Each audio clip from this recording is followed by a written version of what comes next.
Well, thank you so much for having me. Hi, my name is Mandana Dayani. Maybe I can share a little bit about myself, which I think will help address the answer. I was born in Iran, in the middle of the Iran-Iraq war, among daily bombings, morality police, until we fled and eventually gained asylum to the United States as religious refugees through HIAS, which is an incredible Jewish organization that helps refugees resettle around the world and whose mission includes Welcome the Stranger. And I remember arriving in the United States in New York City and seeing the scariest place I'd ever seen because it was so foreign to me and I didn't speak a word of English and I held my mom's hand and I knew that we would be okay. And my entire life, I was raised with this profound sense of gratitude to this country for saving our lives. And that patriotism, and I think the Jewish values of Tikkun Olam have guided who I am entirely as a person. I lived the American dream. I've built a very full life and a career from truly nothing. And 6 years ago, I had just had my second daughter and I was running a big tech company and I was home on parental leave when I saw on my TV one of the worst humanitarian violations I had ever seen. Other families who had fled the worst imaginable circumstances to come to the United States to seek asylum were separated from their children. And I think that is the absolute worst thing you could ever do to another human being.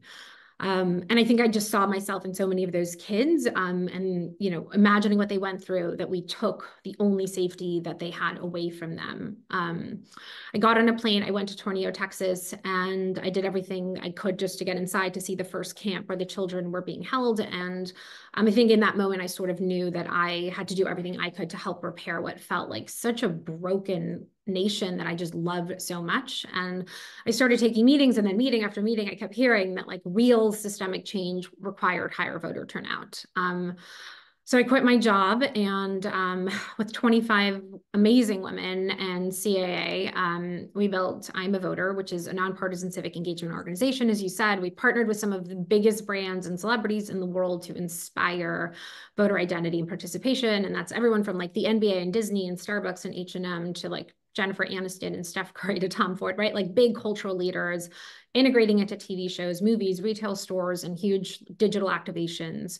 And really have since dedicated my life to my advocacy. And trust me, as someone who fled a dictatorship for the privilege of living under democracy, this is worth protecting and this is worth fighting for. And in this election, we have a very clear choice between one party who wants to uphold democracy and one who wants to dismantle it.